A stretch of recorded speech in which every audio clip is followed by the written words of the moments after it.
Hey friends, I come to you today bearing deep thoughts. I saw a post on Tumblr last week about people who go to a craft show and stand in an artist's booth and look at their work and say, I could make that. That's an easy thing to say when you're starting with seeing the finished product. They could copy it, but they couldn't think of it. They couldn't create sketches and prototypes to develop and refine the idea. They couldn't spend hours or days or months of effort on the finished product, because now that the work has already been done, they can simply duplicate that finished product. They couldn't do those things because, if they did, they'd be the artist sitting in the booth, listening to strangers devalue their work. The post concluded that the most essential part of making a piece of art is actually making it.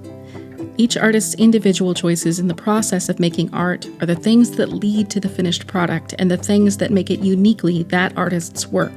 That's literally why we call it a work of art.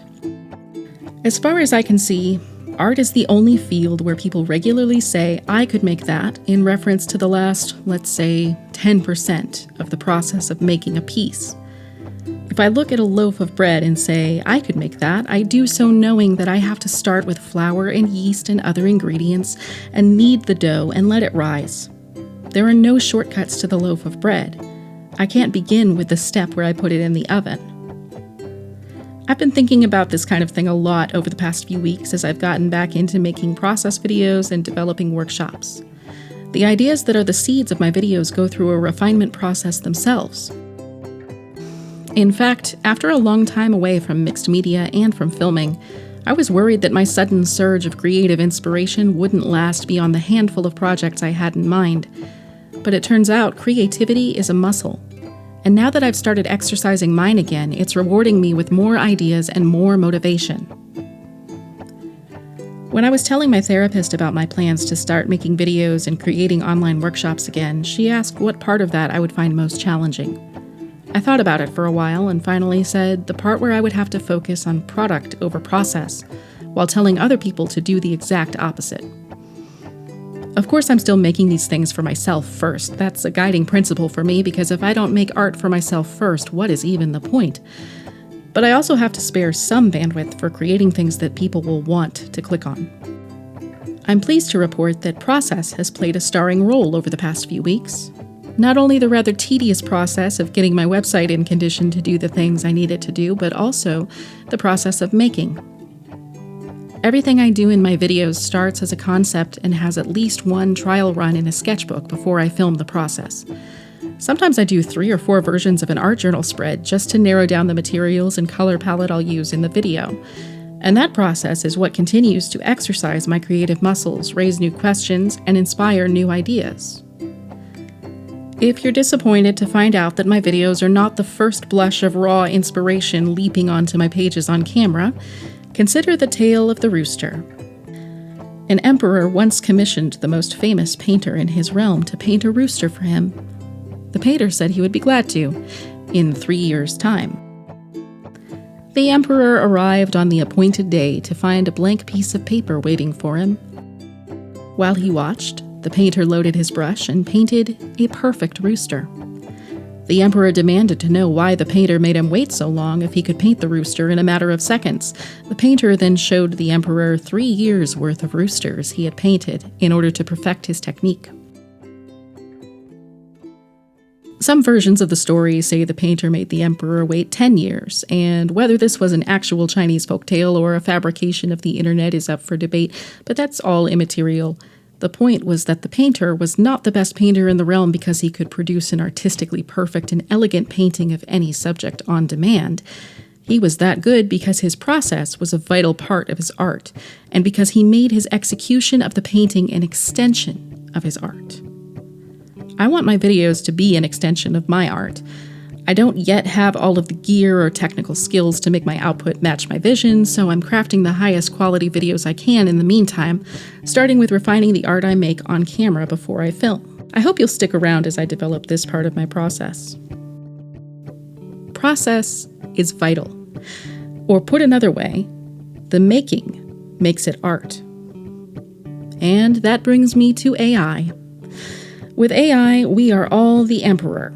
And Midjourney or ChatGPT or whatever is the painter who goes in the other room for a minute and comes back with a perfect painting of a rooster. At that point, most of us say thanks and go on our way to use our new painting for our D&D character or an illustration on the support page for a business or something. But if you'll permit me to extend the metaphor, if the emperor were to say, "Wow, how did you do that so fast?" the AI painter would pull back a curtain and show the emperor years of work by other artists, which the painter sliced up to assemble the 1-minute rooster. With AI, we start making bread by putting it in the oven, and the ingredients and kneading and rising have all been provided by other artists. I've seen a sticker maker defend their use of AI in the stickers they sold by saying they used it to execute ideas they did not yet have the skill to draw themselves. I'm here to tell you that developing your artistic skill in order to do justice to your vision is part of the artistic process. And if you're genuinely passionate about making art, you never stop building your skill. Every artist I've ever met has ideas they want to make but don't have the skill to execute yet. For many of us, those ideas are the reasons we began our artistic journey. Some of us put off those ideas while we build our skills on projects that aren't quite as dear to our hearts. Some of us don't let the lack of skill stop us at all, and create things whose brilliance in many cases compensates for lack of technical prowess. I taught myself to play guitar by learning other people's songs. When I write my own songs, and the part I hear in my head is more ambitious than what I'm capable of playing, I learn to play the part. I practice at 1/4 of the speed of the song, and then half speed, and then full speed. I develop muscle memory. It takes time and effort, and it's often frustrating. It's also the only way to move forward as an artist. If you take the shortcut to the finished product, what reason will you ever have to come back and develop your skills until you can create that particular item yourself? Artistic skill and style are always evolving. If you're an artist and your skill level and style stop changing, it's because you've died. Do what you have to build your artistic skills and exercise that muscle. Paint a rooster until you can do it perfectly in minutes. Play Radiohead songs until you can form bar chords. Throw 1,000 pots until you can center clay on a wheel. Make bad art. Make bad art until it gets better. Until the idea you started with becomes something completely different that you wouldn't trade for anything. Rip out your old art journal pages or keep them or cut them up and paste them into new configurations as long as you're making. Just please don't outsource the vital work of the process to artificial intelligence. Not only is it awful for the environment, not only does it steal human artists' work, not only does it often create images that are nightmare fuel, but if we decide to willingly give up the vital element of process, in the span of a single generation, we stand to lose something irreplaceable about ourselves as humans. The making is what makes it art, and the making is what makes you an artist.